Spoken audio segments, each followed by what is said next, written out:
dia 5 de outubro, estamos com o Nick Milton, palestrante internacional. Hi, Nick Milton. Welcome to Brazil.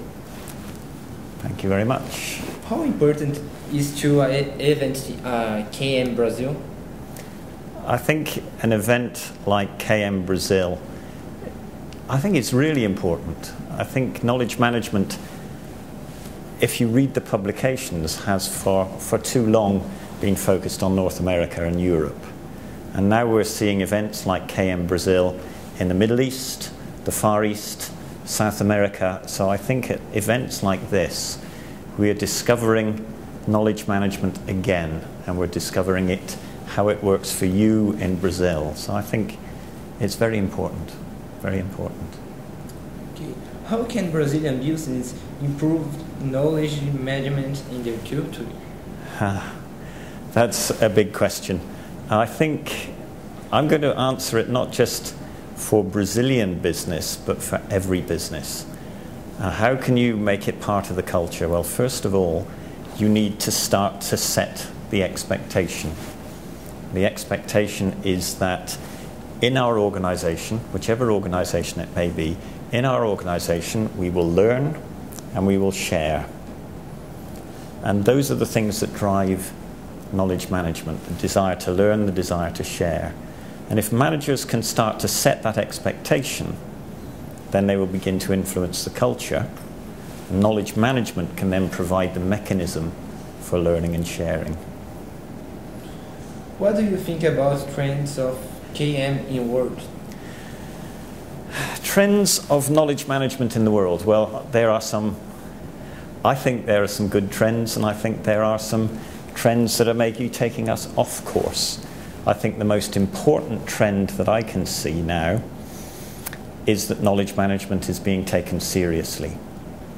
If you go back in time, there was, in about the year 2000, there was a big bulge of interest in knowledge management. People thought it was new, it was exciting, it would change the world. And then in about 2006, 2007, it tailed off again. And people realized that it was not the instant fix, it was not going to give you the instant answer. But now it's beginning to climb up again, and companies are really realizing that knowledge management, in fact, is very important, and it can deliver sustainable value. So for me, that's the good trend, that it's for the second time it's being taken seriously. I think there are other trends. There's a lot of interest now in social media. For me, social media is a tool, but it's not the only answer. So I think there's certainly a trend at the moment that says social media technology is knowledge management. And we've seen many technologies come and go in knowledge management, and the lesson has always been technology is not the answer. So I think social media has got a place as part of knowledge management, but it's more than just technology. I think those are the two trends, the one positive, the one that if we're not careful will pull us off course. For you, what is organizational culture? What is organizational culture? Organizational culture it's the way that we behave by default. It's the way that people in an organization will naturally behave. And they behave because everybody else behaves that way. And it becomes, I think it's a very interesting question, what is organizational culture? And I think an even more interesting question is what controls organizational culture?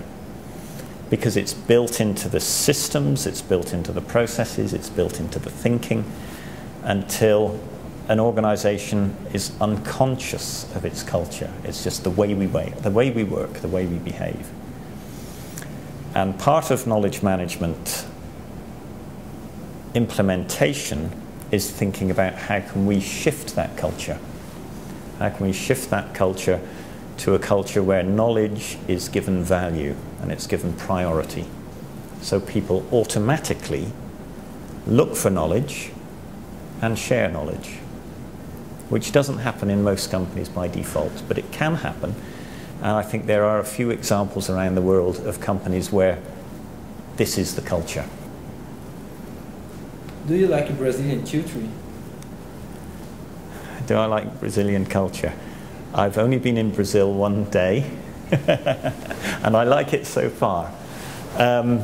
Otherwise, you know, I come from England, and in England we play football, and in Brazil you play football. But the style of football is very different.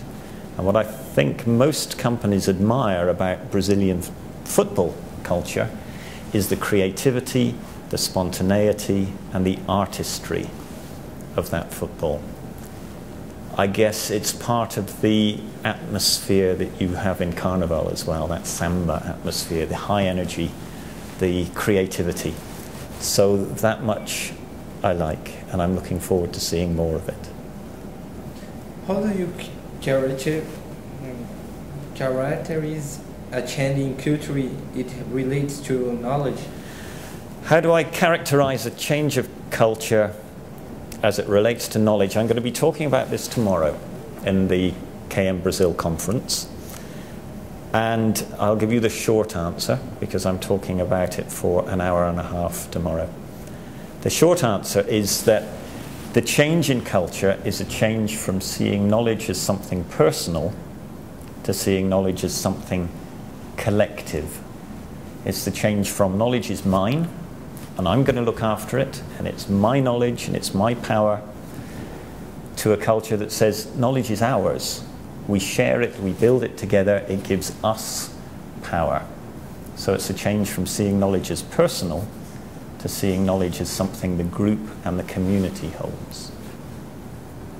Please, can you send a message to Sbgc associates? My message to all of the associates is that knowledge management is not only possible, it's actually very simple. It's not easy, but it's very simple. So just stay with it and stay focused on it. And I think my second message is to focus on knowledge management as a supporter of business value. We don't do knowledge management because knowledge management is good. We do it because it helps the business. So if you keep that business focus, then knowledge management is actually quite simple. But like I said, it's not easy. So stick with it and you'll get there in the end. What do you think about trends of KM in world? Trends of knowledge management in the world. I think we can see two trends at the moment, and one is a very healthy trend, and the other one I think needs to be treated a little bit carefully. The primary trend, the one that I think is very important, is that knowledge management now is beginning to be taken seriously again. I think there was a trend in 2000 where knowledge management was new and it was exciting and everybody wanted to do it. And then people realized that it wasn't actually very easy. So in about 2004, 2005, it died away a little bit. But now 2011, the trend is back up. There's new interest in knowledge management, new understanding that it has real value if it's treated carefully and implemented properly. So I think that's a very positive trend. I think the other trend that we see at the moment, which I say you've got to treat a little bit carefully, is the social media trend. Now there's a huge amount of interest in social media, and I think a lot of social media is going to be very, very helpful to knowledge management. But the reason why I say you need to treat it carefully is because technology on its own, even social media technology, is not the answer. We've known for a long time that knowledge management is a mixture of technology, processes, roles and accountabilities. So I would just say to be a little bit careful that social media is part of a framework, but is not in itself the answer. You can't introduce Yammer or Facebook or Twitter to an organization and expect knowledge management just to happen. So social media, yes, very useful, part of the framework, but just be careful that you don't treat it as the whole answer. Those are the two trends, a very positive one and one that you've just got to take a little bit carefully. Okay? Thank you. Gustavo Almeida, diretamente do KM Brasil 2011 para Sbgc. 10 anos com você.